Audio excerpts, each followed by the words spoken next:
Hey everybody, this is David Stack, the president of CAPS. We're going to get started here, and we're speaking tonight with Dr. Carl Bilancione. Dr. Bilancione went to Fairleigh Dickinson University College of Dental Medicine. He was in the Navy as a dentist, and he has worked for college basketball, not college, I'm sorry, for professional basketball teams, the NBA, for the Orlando Magic as the team dentist. He has done work in both corporate and private practice, and he's also been a contestant on Survivor Africa. So we're really pleased to have Dr. Bilancione with us, and we're going to be starting here in a second. So thank you for being with us. So get started. We like to start at the beginning with a kind of baseline question, and that is, what made you want to be a dentist? What got you interested and got you into the field? Actually, I didn't want to be a dentist when I was in high school. I wanted to be a pilot because I had 20/10 vision. And the rite of passage in the Italian family in New York is you go deer hunting during the Thanksgiving season. So I went up to my uncle's bungalow, and there was a pilot there, and there was a dentist. And the pilot was an obnoxious drunk, wouldn't give me the time of day. And the dentist was pretty mellow, very articulate, intelligent. And I said, you know what? I can do that. And I went back to school on that Monday, told my guidance counselor, I want to be a dentist. He was shocked. My parents were shocked because both of them never graduated high school. And I've always believed you can do whatever you want to do as long as you put your mind to it. So from the age of 14, which I know is weird and bizarre, I said, that's it. I'm going to be a dentist because why? People have teeth. I'll always have a job. And it's a very rewarding profession as opposed to medicine. And I can get into that when you want to ask about that. But so 14 years old, I went on the path to become a dentist. I never veered off the path. And here it is. How many years later? 39 years, and I'm still a dentist. And so you go through, college, and you go through dental school, and then tell us about how you started your career and what kind of happened. I know you were in the Navy as well. Well, what happens is when you graduate dental school, unless you come from parents who have a practice, I came from parents who didn't graduate high school. I don't care how intelligent or how good you are with your hands. When you're in dental school, that's not enough of an education. So you have to decide, am I going to go into practice with a family person who's a dentist? Am I going to go into somebody that I know? Or am I going to go into corporate? Am I going to go into the military? I knew getting out of dental school, I had school loans. I had scholarships for college, so that was not a problem. But I had school loans for dental school. So the Navy offered me 3 years, really no commitment. And I had my choice of duty station, which is rare. And I picked Orlando, Florida. And it was probably the best decision I ever made because you have two choices when you're in the military. You can be lazy, or you can be known as I was, a gunner. When I showed up, I was green. You don't know that much in dental school. You think you do, but you don't. And you get put in different departments. And I went to every head of department and said, teach me everything you know. And the first thing they said, you must be from New York because I'm in the South. And I did rotations in perio. I did more surgeries in perio. I did 6 months in oral surgery. And most of these captains are board certified. They're going to make careers. So you're really getting great guidance. And for 3 years in the military, I did every discipline, which is unheard of. Plus, I also took my boards for the state of Florida because back then the Northeast regional boards were not recognized by the state of Florida. So I was moonlighting. So I was in private practice and I was working in the Navy. A little offshoot, I ended up getting hurt the day after I got out of the Navy, didn't have insurance. I ended up going back into the Navy for 2 months, and they actually wanted me to stay in and go to Hawaii, but I already started developing my practice. And that's not what you can do today. Today, it's a lot different. I was naive, green. It was just me and my wife. I beat on bank doors to get a loan to open up a practice. I didn't even know what the heck I was doing. And I got a signature loan. We opened up our practice with a shoebox. And as they say, the rest is history because everybody said, you're going to fail. And I tell all new dentists starting out, you're not competing with other dentists. You're competing with vacations, cars. You have to get your skill level up. And the most important thing you need is integrity. And if you have integrity, everything falls in place. So I started in the Navy, moonlighted, went right into private practice when I got out of the Navy. And believe it or not, after 6 years in private practice, I was disillusioned. I wanted to go to ortho school. I reapplied, got accepted, but on the wait list. So I didn't get accepted right away. Had a wife and 2 kids. And if my wife would have said go, I would have went. I didn't. Still the best decision. So from that moment on, I started exploring every discipline in dentistry, because the general dentist, make no mistake, we're the leader of the band. You're the last person that the patient sees. You're the first person the patient sees. So when you refer to a specialist, you have to be able to talk to that specialist on their terms. So I did 2 years in ortho. I did a year implant residency in Miami. I did a year residency in endo. I studied under the top guys in the country because I was neurotic, insecure, and I wanted to be the best I could. And it fell right into place, and it was the best decisions I ever made. So I know you mentioned a little bit just now, being able to speak on the specialist level. How else has studying different, specializations influenced your own practice of general dentistry? Well, that's a great question, David, because most of people who graduate from dental school just get a little taste of ortho, get a little taste of perio. Endo has changed a lot. When I went to dental school, we didn't have CT scans for endo. You didn't do it under a microscope. But once you understand their specialty, you can communicate on their level. So in other words, I would send somebody for ortho, and if the orthodontist says, we need to take these teeth out, and I didn't understand mandibular growth or maxillary growth and why we're not going to take deciduous canines out, I would let these orthodontists basically dictate. No, that's not how it works. Because at the end of the day, I have a family practice. I'm on my 4th generation of patients. I'm 65 years old. I'm treating people that it's their grandparents. It's wild. So when you develop that kind of relationship with patients, you better know exactly who you're sending them to and understand what they do. So I have a pretty tight circle. I recruited the top guys in, the specialists, and I said, here's how the deal works. We check all our egos at the door. We're a team. That means even the lab man, he's not below me. The lab man is on the same level as me, my periodontist. So when we do a case and we do multidisciplinary treatment plans, we're all on the same page. There's no egos. So they don't say, well, Carl, we're doing this. Carl, no. Here's how we're going to do it. We're going to work it out together. It's been very successful. It's very different. A lot of people don't do that. I love what I do, and that goes hand in hand. If you really want to be successful, you better love it, because if you don't love it, patients read it. I get patients from all over the country and I have patients from different parts of the world. Why? Because I'm the greatest dentist in the world? No, I communicate. I explain, and I tell patients it's a show and tell situation. In other words, you have to develop a dental philosophy. I learned that very early in my career. What is my dental philosophy? First thing I tell every patient, I sit them down, I look them in the eye, and I say, look, I don't do anything to your mouth I wouldn't do to mine. That's number 1. Number 2, I don't use any materials in your mouth or any procedures I wouldn't do to mine. Not my wife, not my mother, not my father, mine.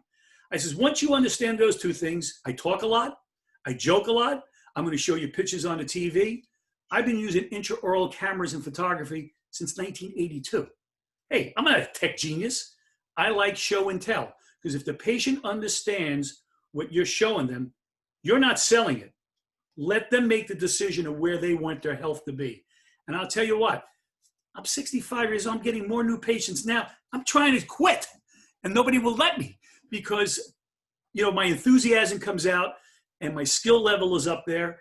And that's what you have to get in your head. You have to master the basics, understand what you're doing and why. And if you're worried about the money, because I know loans are crazy, I could have never went to dental school in this environment.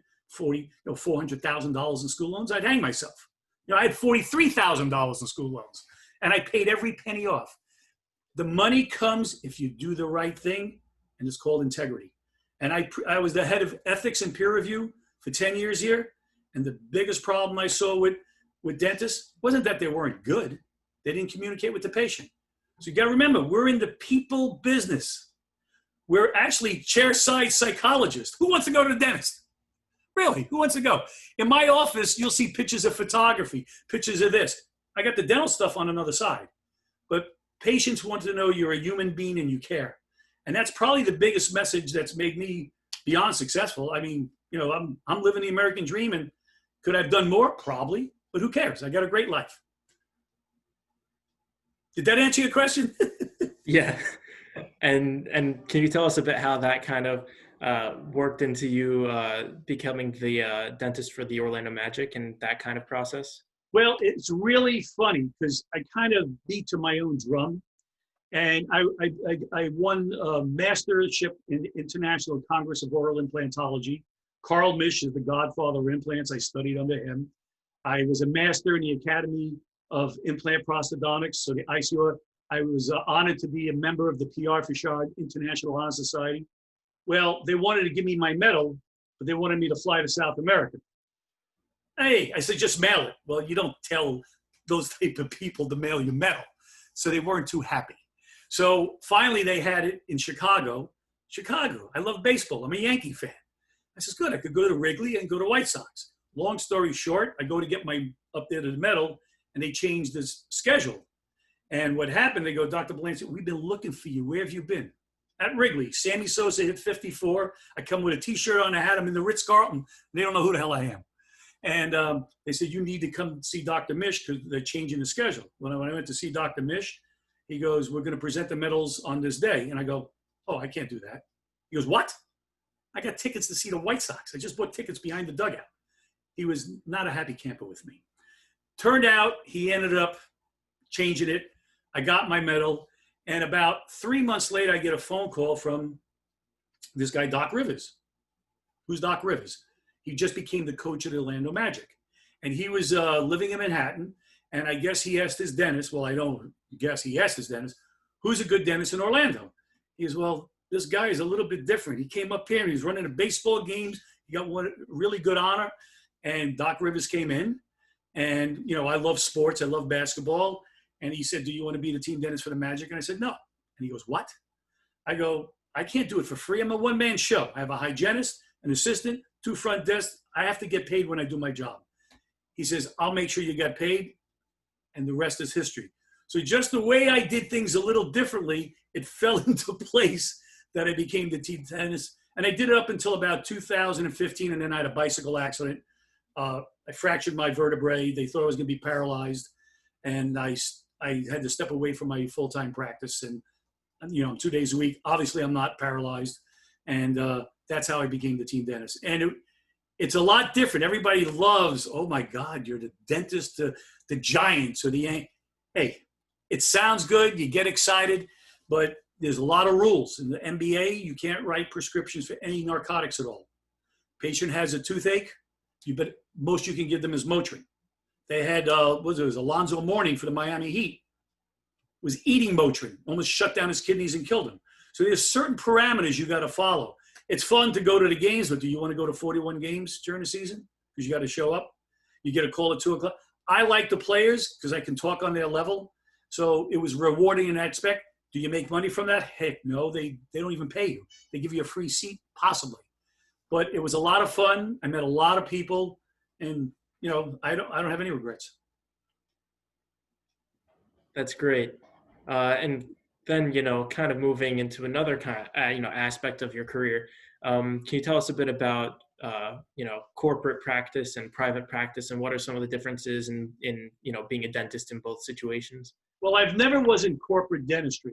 What had happened is I've mentored dental students like yourself into my practice, and I have connections in certain areas of dentistry.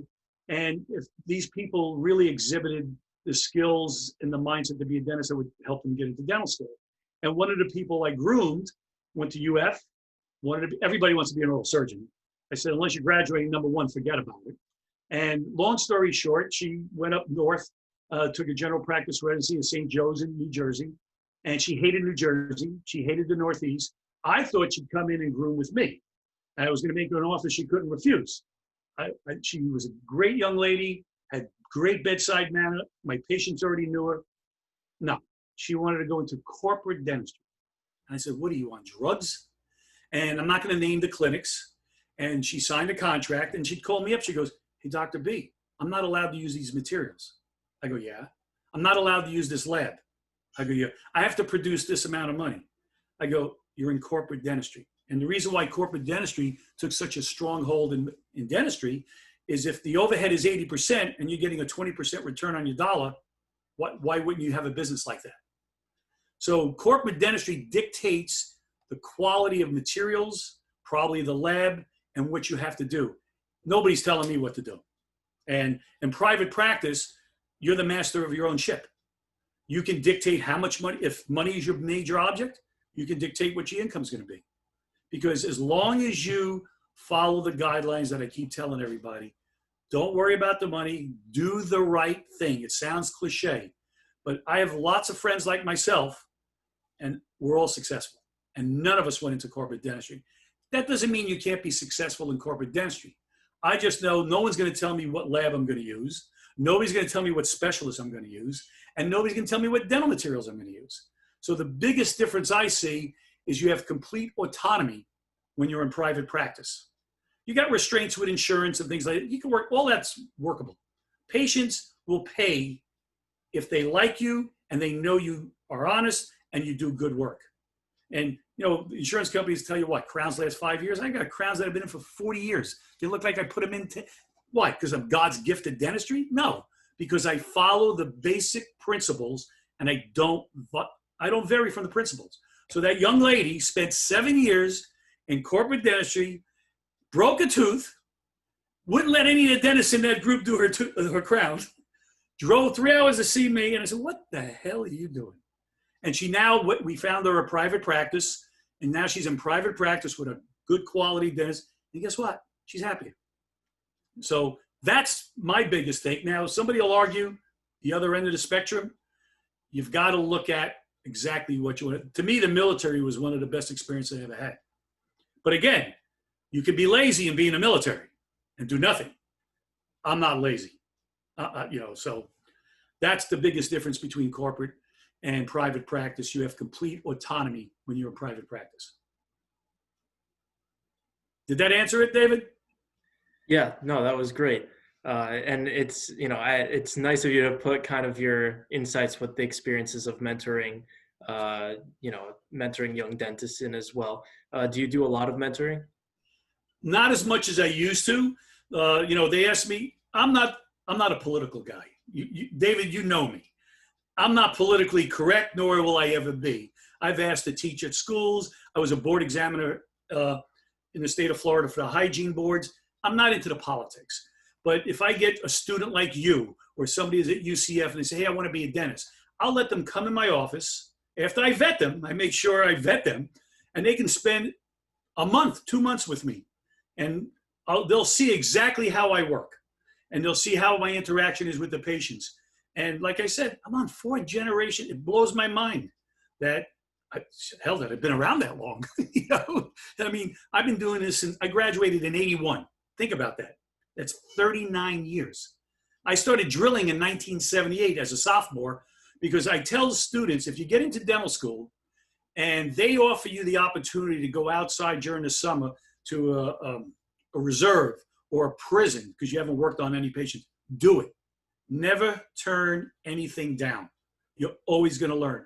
And my sophomore year, I was at Lewisburg State Penitentiary, actually with my anal sphincter a little tight because we're in a maximum security prison. We're working on, death row inmates. But I was learning how to drill. And to me, it's a patient. I don't care what he's in for. And that just sets the table for your career. And always study on the people that you respect and people that you know are excellent. I don't listen to all this stuff on TV. I studied under Dr. Ibsen, who invented the porcelain veneers back in Denmat days. You people don't even know it. You weren't even born back then. I studied with Parker Mahan, who was one of the top head and neck surgeons in the University of Florida. I did an implant residency in Miami. I surrounded myself with people that were 10 times smarter than me, and I just picked their brains. And it'll make you the dentist you want to be. And I wanted to be the best at what I did. And I don't believe there's a best dentist. I believe you need to do your best. And every morning when I wake up, I got to do my best.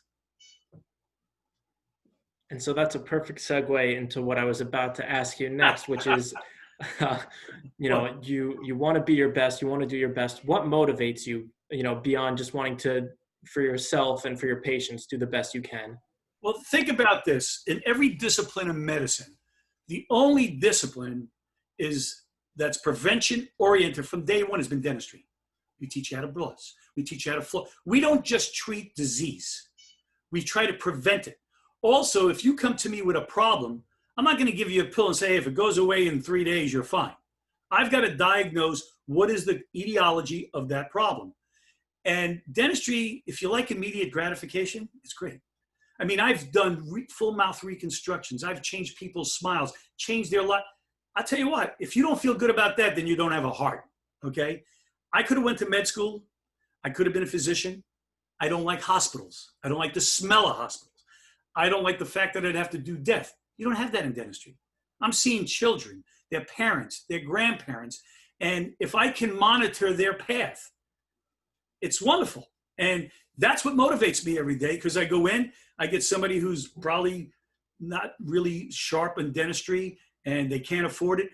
I do some charity work. I don't tell people what charity work I do. It's nobody's business. But I give back. And you know what? It feels good. It feels good. So that motivates me every morning. And I tell my staff, when we walk in that door, it's showtime. I'm the lead actor. Curtain goes up. All we care about is the patient in the chair. I don't want to hear about your boyfriend. I don't want to hear about your husband.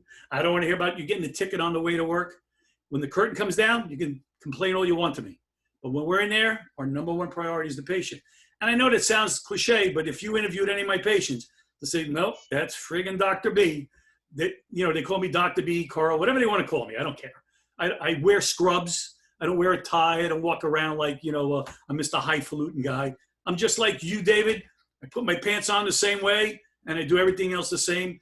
But the bottom line is I love what I do, and I care about my patients, and I care about my skill set. And that's what I'm waiting to see. When my skill set starts to go down, I'll retire, because everybody's wondering why I haven't retired. I go, do I need to? They go, no, we don't want you to quit. So we'll see. And so, kind of going off of that, you have tons of passion for what you do. You're clearly enthusiastic about what you do. And I always say, you can fake a lot of things, but you can't fake enthusiasm. And so that kind of brings me to, what's your favorite part of dentistry? What's the thing that you look forward to every day? The favorite part of dentistry, that's a multi-discipline answer, because I love getting a patient who comes in, sits down, says, I hate being here. I don't like dentists. Blah, blah, blah, blah, blah, blah.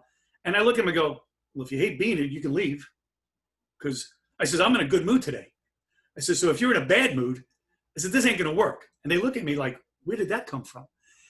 When I can convert them and show them that dentistry is not this archaic, evil discipline of medicine, it changes them.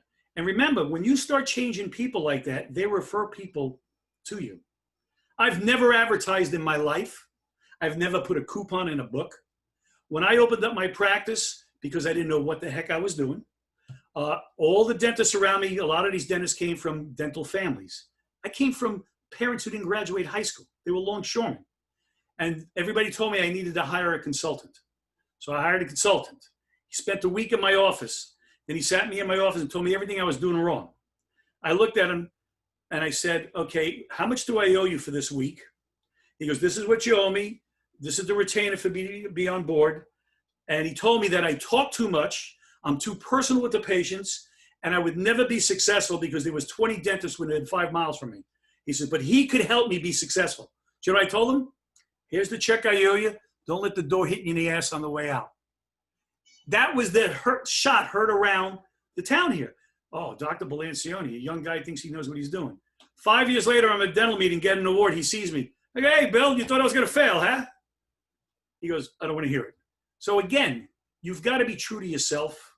That doesn't mean you don't listen to people who know business and do smart, but you have to be true to yourself. And what happens is when you're true to yourself, the patients see it, and it's rewarding.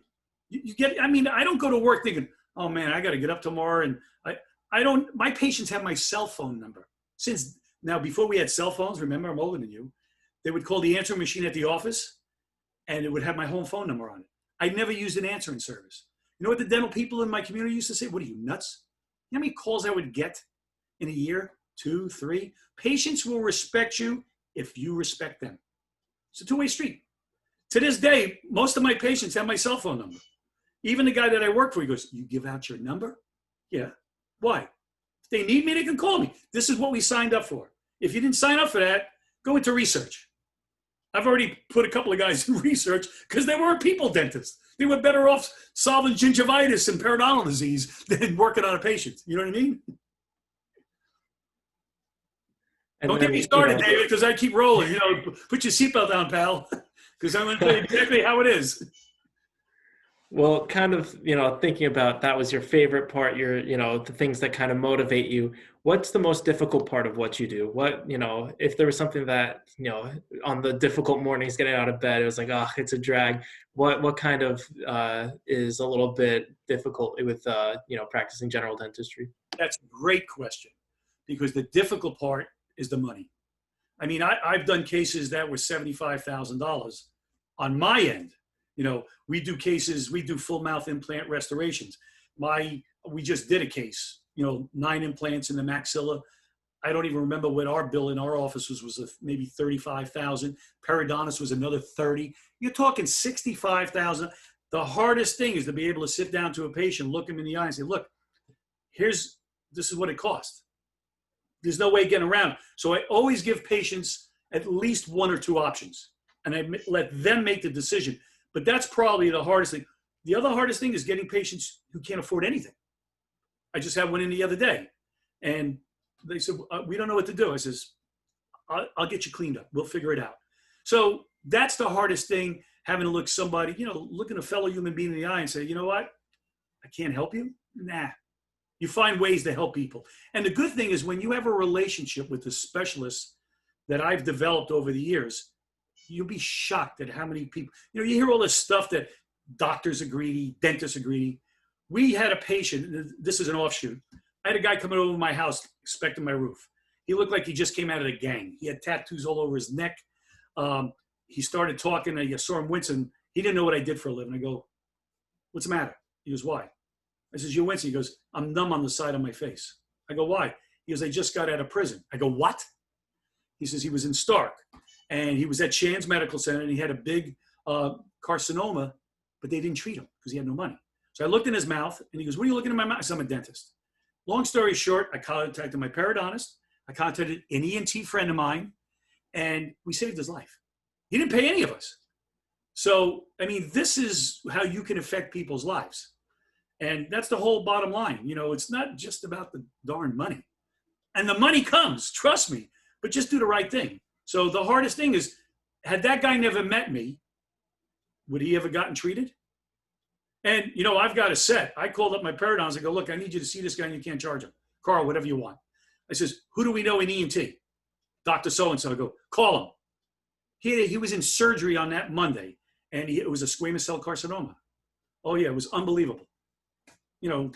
So you see, we're viable to the profession, and it depends how you look at things.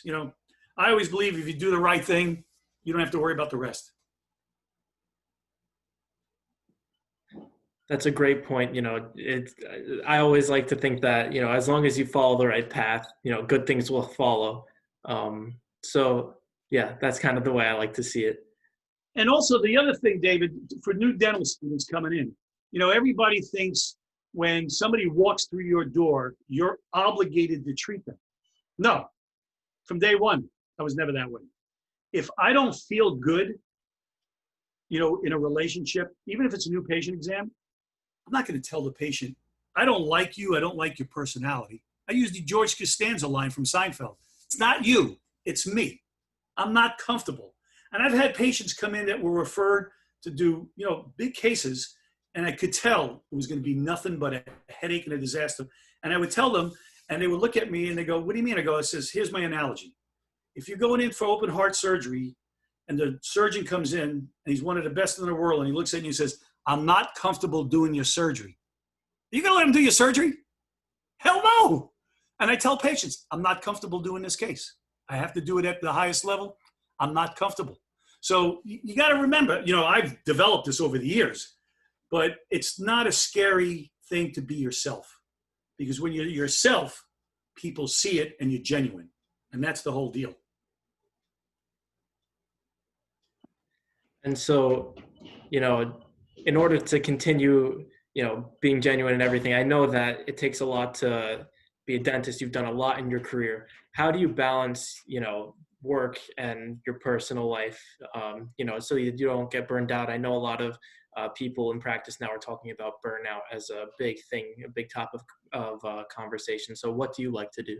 Another great question, David, because yes, I learned in dental school very early that we had our first endodontist. I'm not going to mention his name, but the first thing he said, he goes, he says, women are smarter than men.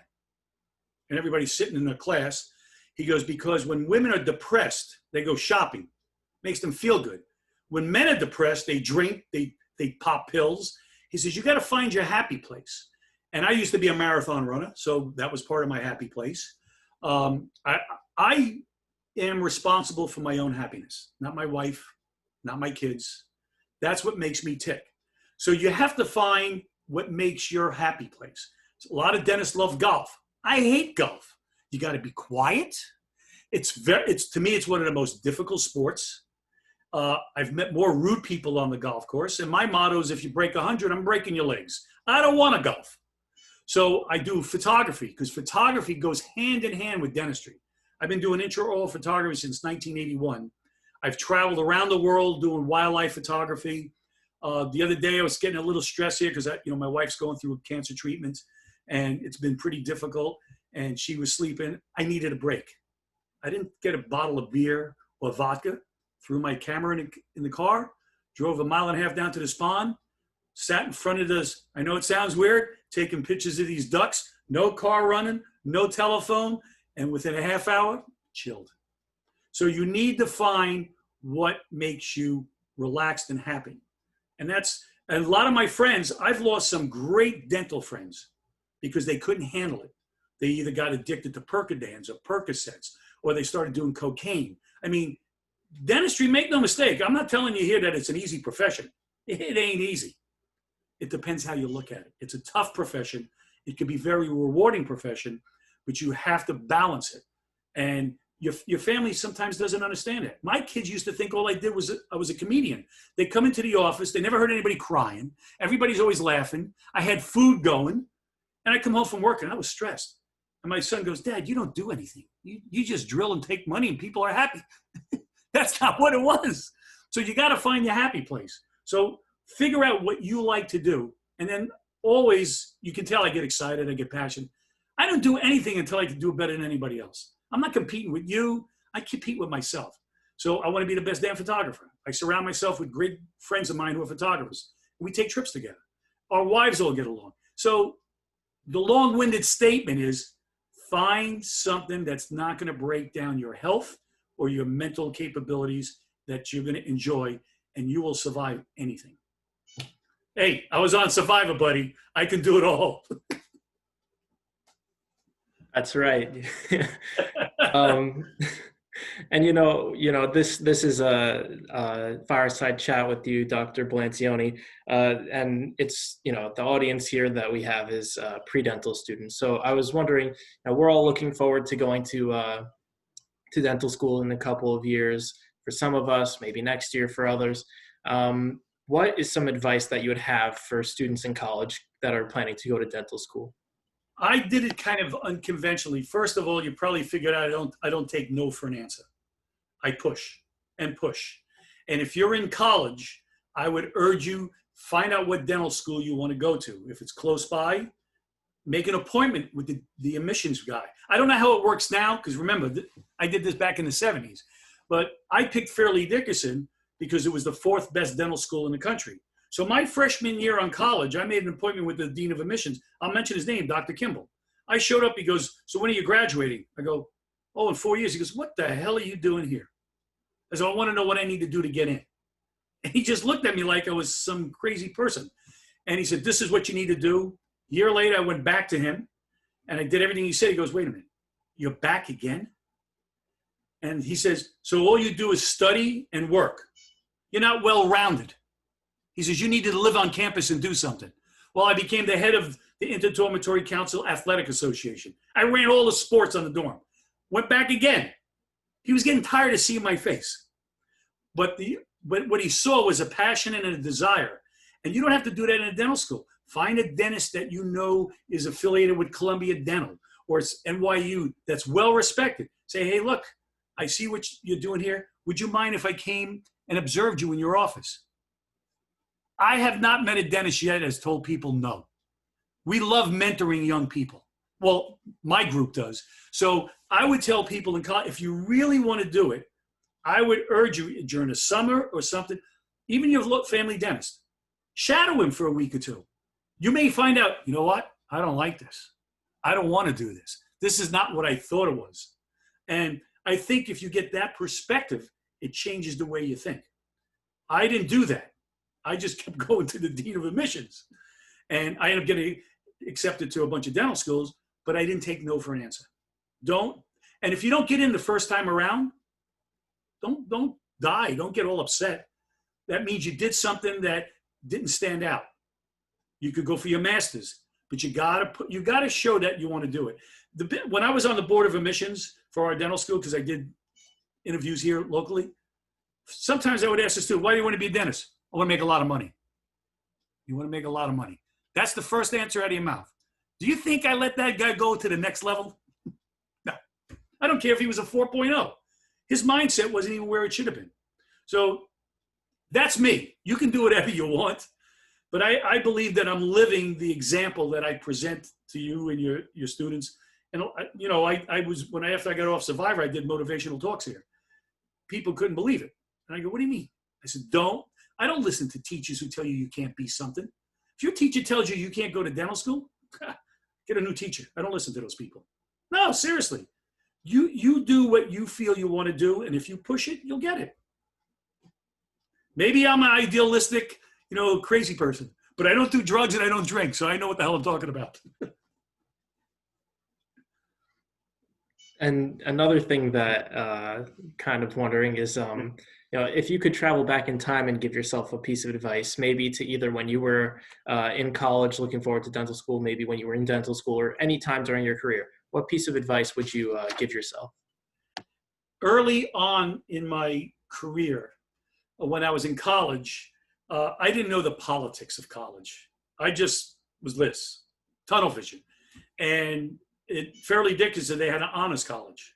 And if you got accepted into the honors college, you kind of write your ticket. Most people got accepted to med dental school. I was fortunate enough to get in. Unfortunately, I didn't join the Tri Beta Biology Honor Society, and I won some award. And the guy that was in charge of our recommendations said, well, you're not going to get a preferred recommendation, because he would have looked good me getting the award. And I realized my nose spied at my face because I didn't like the guy. I should have just joined his damn group. You know what I'm saying? And does it a regret? But I almost stubbed my toe because he told me I probably wouldn't get accepted to dental school. I had a 3.75 GPA. I mean, not this weighted garbage that you guys get now after 4.0s. I mean, my science Q was like a 3.9.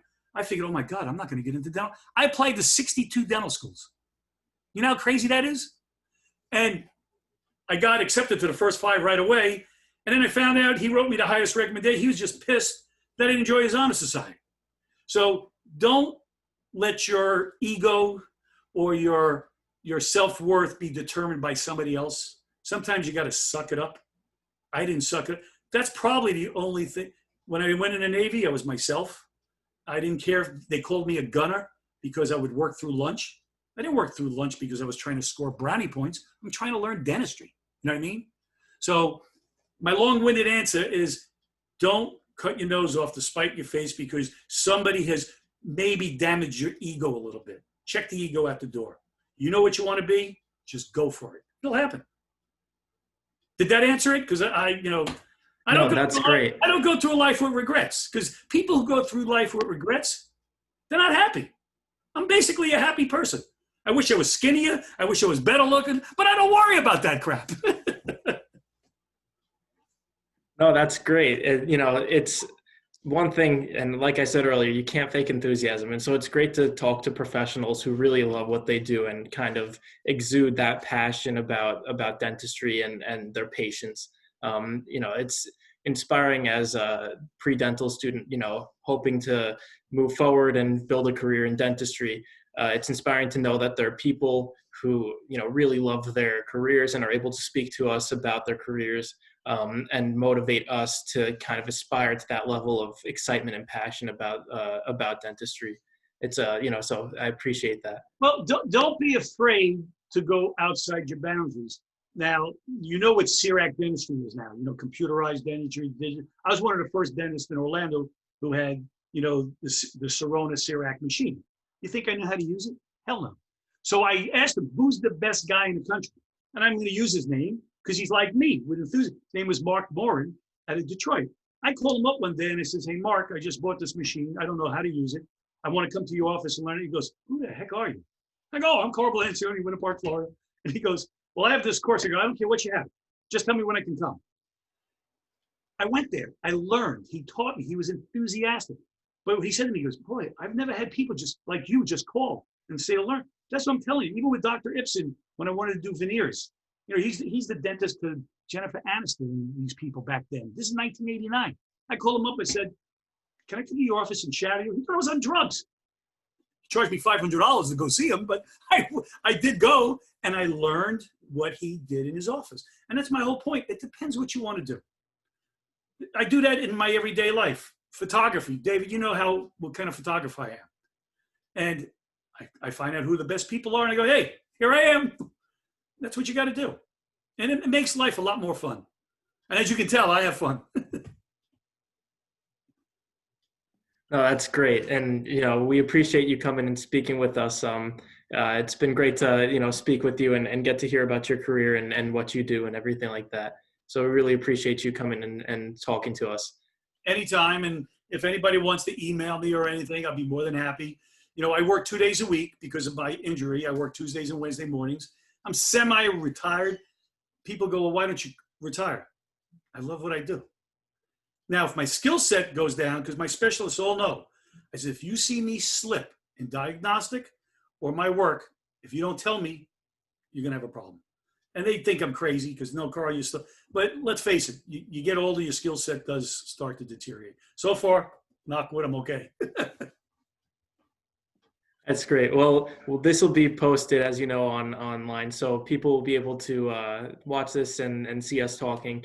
We'll have your information. So if people want to get in touch with you and learn some more, they'll be able to. So thank you so much. Oh, no problem. Anytime, David. And you're getting into dental school, so don't worry about it. All righty. Thank you. Have a great night, Carl. You too. All right. Bye-bye.